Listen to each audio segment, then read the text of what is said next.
రామ్మూర్తి గారు మళ్ళీ మీకు టైం ఇస్తాను. మృత్యుంజయ్ గారి నుంచి మీ క్వశ్చన్స్ కి ఆన్సర్ తీసుకునే ప్రయత్నం చేద్దాం. మృత్యుంజయ్ గారు నమస్కారం అండి. నమస్తే అండి.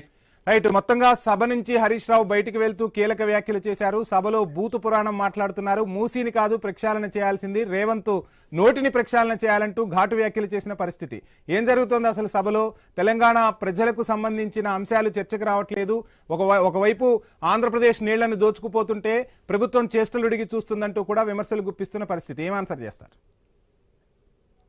ఇప్పుడు దీనికి రెండు కోణాలలో ఆలోచన చేయాలి. ఒకటి రాజకీయమైన కోణం, ఒకటి వాస్తవమైన కోణం. ఇప్పుడు రాజకీయమైనటువంటి కోణంలో ఏంటంటే హరీష్ రావు ఇదంతా నాయకత్వం వహించి డిప్యూటీ లీడర్ ప్లేస్ లా ఈ అసెంబ్లీలా ఈ ప్రకారంగా ఆయన ఏదో పెద్ద నేను బాగా బ్రహ్మాండంగా మాట్లాడుతున్నాడు, ఆయనకి ఏదో పేరు వస్తుందని చెప్పి బహుశా టీఆర్ఎస్ నాయకత్వం ఎవరు కావచ్చు, నేను పేర్లు చెప్పడం నాకు ఇష్టం లేదు, కానీ వాళ్ళు ఇంట్లో మనం ఇక్కడ ఉంచినట్టయితే హరీష్ రావే బాగా ప్రాజెక్ట్ అవుతుంది కాబట్టి ఇది కాకుండా చేయాలనేటువంటి కుట్ర ఉన్నట్టున్నది హరీష్ రావు మీద. మొత్తంగా హరీష్ రావు గారి మీద కుట్ర కోసం అసెంబ్లీని వేదికగా మలుచుకున్నారా?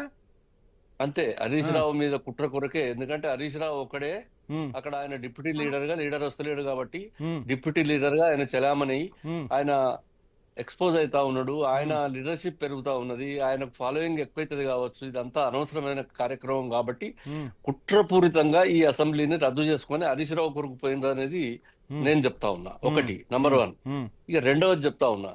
ఇప్పుడు మా మిత్రుడు ఇంతకు ముందు చెప్పిండు రామ్మూర్తి గారే కదా, రామ్మూర్తి గారు 2014 2023 మధ్యన జరిగినటువంటి కొత్త కట్టినటువంటి ప్రాజెక్టులు ఏందో మరి ఆయనకే తెలుసు. కానీ 2014 కంటే ముందు మరి మనం నిజాం సాగర్ కట్టుకోలేదా, లేకపోతే SRSP కట్టుకోలేదా, లేకపోతే మిడ్మానేర్ కట్టలేదా, లేకపోతే ఇవన్నీ ఈ ప్రాజెక్టులన్నీ ఎవరు కట్టినాయండి? నాకు అర్థం కాదు. నేను గోదావరి నది మీద చెప్పిన, గోదావరి ఇది గోదావరి కింద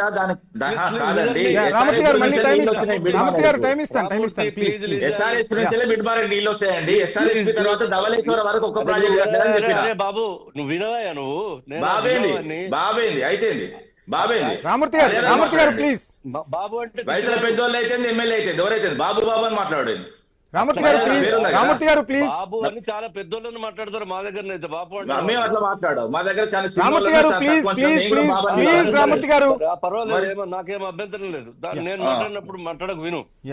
రైట్. తర్వాత రెండోది ఏంటంటే గోదావరి మీద ప్రాజెక్టుల గురించి చెప్తా ఉన్నా. అవన్నీ కట్టినవి కూడా ఆ కాలంలోనే 2014 కంటే ముందు కట్టినటువంటి ప్రాజెక్టులు తప్ప ఆ తర్వాత కట్టినటువంటిది ఏమీ లేదు. తర్వాత రెండవది, ఇవాళ ఆ ప్రాజెక్టుకు అన్యాయం చేస్తున్నారు.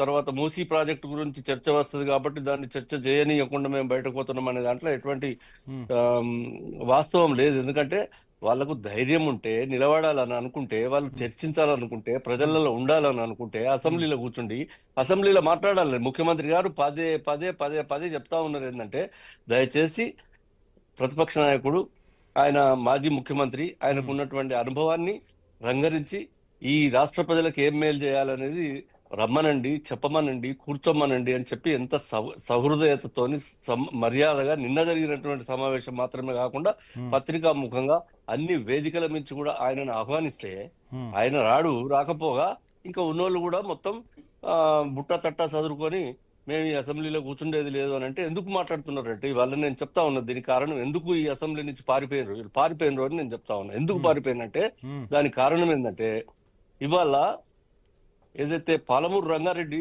జిల్లా లోపల 511 TMCలు మనకు వచ్చేది ఉంటే 289 TMCలు సరిపోతాయి అని చెప్పి ఈయన అక్కడ రాసిచ్చి వచ్చినటువంటి రిజల్యూషన్ పేపర్ ఇవాళ మన దగ్గర ఉన్నది. మాజీ ఎమ్మెల్యే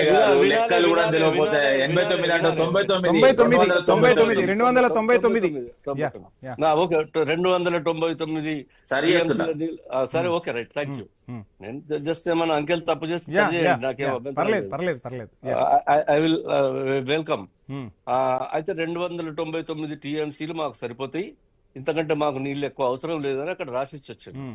మరి రాసిచ్చి వచ్చిన తర్వాత ఇవాళ ఆ ఏరియాకి కానీ ఆ ప్రాజెక్టుకి కానీ అక్కడ ఉన్నటువంటి దానికి కానీ ఎంత న్యాయం జరిగింది అనేది ఇవాళ తెలుగు ప్రజలు, తెలంగాణ ప్రజలు అందరూ తెలుసుకున్నటువంటి పరిస్థితి ఉన్నది ఇవాళ చర్చ జరిగితే.